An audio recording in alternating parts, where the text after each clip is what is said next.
Everybody agrees debt is bad. Get out of it, pay it down. The national number itself is a slow-motion crisis that nobody wants to talk about. Then you look at countries that actually run things, and they're the ones carrying the most of it. That's been true for 300 years. I want to know when that flipped, and it turns out you could put a date on it. In January of 1672, Charles II stopped paying his creditors. No warning. A proclamation went out saying the Exchequer would not be paying principal to anyone. And that was the whole announcement.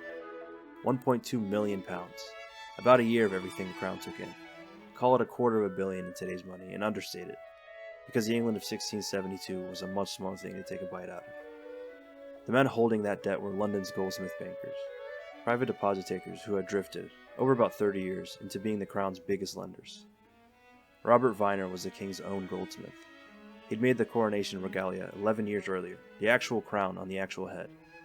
The crown owed him more than £400,000. He died broke.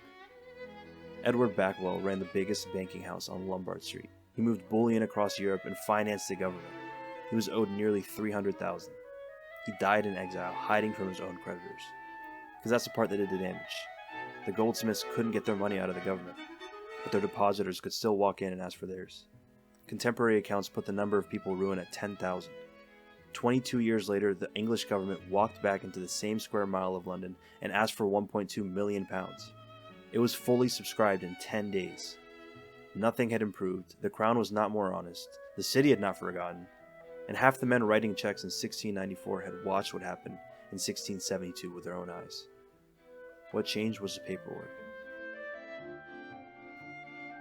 Last episode ended with Joseph de la Vega getting wiped out. August 1688, the Amsterdam market collapses on the news that William of Orange is loading an army onto ships, and the man who wrote the first book about the market loses everything he had in it. He wrote the book anyway, and William made it across. What nobody in Amsterdam had priced was that the crash was an export. The financiers who had followed William to England brought the whole toolkit with them: forwards, options, tradables, claims. A habit of treating debt as something you sell rather than something you collect. London got de la Vega's market without ever reading his book. And then William did what he'd come to do, which was drag England to this war with France. 9 years of it, fleets, sieges, an army in Flanders that had to be paid in coin because soldiers in Flanders don't accept promises. And England discovered something uncomfortable with itself. It could not afford this. Not that it was poor, it was one of the richest places on earth. But rich and liquid are different problems, and the machinery for turning one into the other didn't exist. Parliament could vote a tax, collecting it took a year. The war needed money on Tuesday. So the government did what governments do and went looking for a loan. And found out what its credit was actually worth. 10 to 13%. That's what the English crown paid to borrow in the city in the early 1690s, when it could borrow at all. Merchants with good names were getting better terms in the government of the country they lived in. Because everybody remembered 1672. Lending to a king was structurally insane, and every man in the city knew it. Here's why. When you lend to a monarch, you're not lending to a country. You are lending to a person personally on his word. There's no contract to enforce because the courts are his. There's no collateral you can seize because the army is his. If he pays you back, it's because he wants to borrow again later. And if he decides he doesn't, that's the end of the conversation. The goldsmiths sued. It took them nearly 20 years, but they won. And then the Lord Chancellor overturned it on an appeal. It's called the Banker's Case, and the lesson is the most expensive one in English legal history. You can be completely right about a king and still not get paid. So by 1694, the English crown is standing in front of the London money market with its hand out, and the money market is looking back at it thinking, we have seen this exact movie, and it ends with Robert Viner dying broke. Enter William Paterson, who's not English, not a banker, and not taken seriously by anyone. Paterson was a Scot who'd spent time in Amsterdam. That matters, that's the connection. He'd watched the machine de la Vega wrote about. He'd seen the whistle bank, seen what a market in tradable claims does to a country's ability to raise money, and came back with an idea. He pitched it in 1691, got rejected, pitched it again, got rejected again. Third time he had help. A group of merchants around a man named Michael Godfrey. People who had been burned on East India Company business and were looking for a better place to put money. Picked up the plan, put it in a room where decisions got made. Charles Montagu, the Chancellor, took it the rest of the way. And what got walked into Parliament in 1672 was not, on paper, a bank. The bill was a new duty on ship tonnage, and on beer and ale and liquor. That's the actual title of the act. It reads like a tax measure because that's how you get a thing through Parliament full of country gentlemen who don't want a bank. Buried inside of it was the deal. One footnote on Patterson because it comes back. 4 years after this, he talked Scotland into sinking a huge share of its liquid wealth into a colony in Panama. It killed thousands of people, bankrupted the country, and the bankruptcy leads more or less directly to Scotland losing its independence in 1707. Same man, the person who built the machine that made England permanently solvent, also built the one that ended Scotland as a country. But that's its own video. Here's what Patterson had figured out. It's 3 moves stacked on top of each other. Move 1. Don't lend to a king. Lend to a corporation.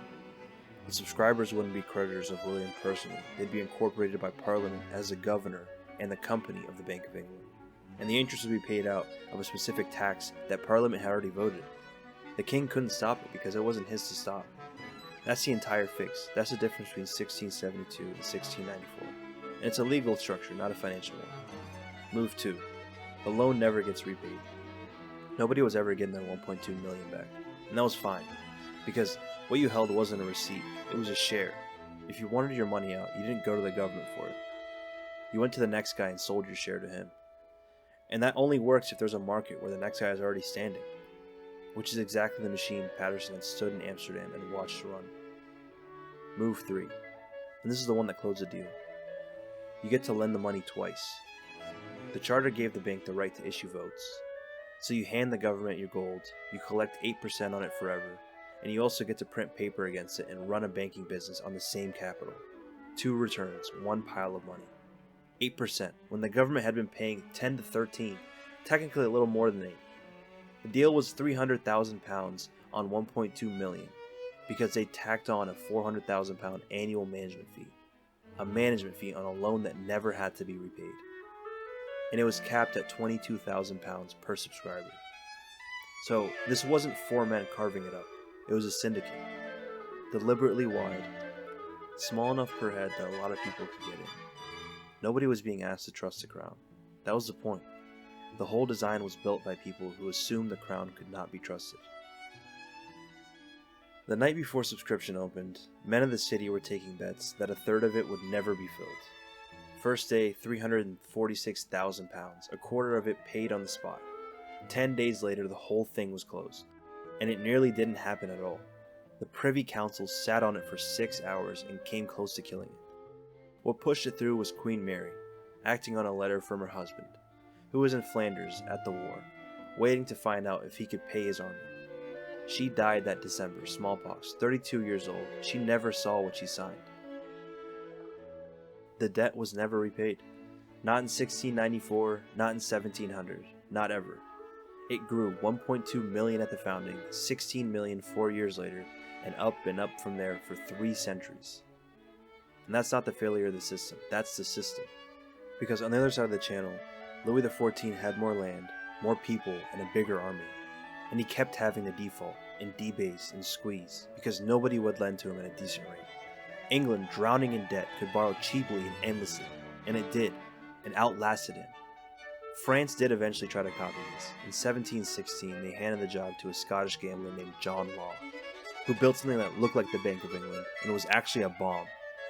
That one gets its own episode, because it's the story of the century.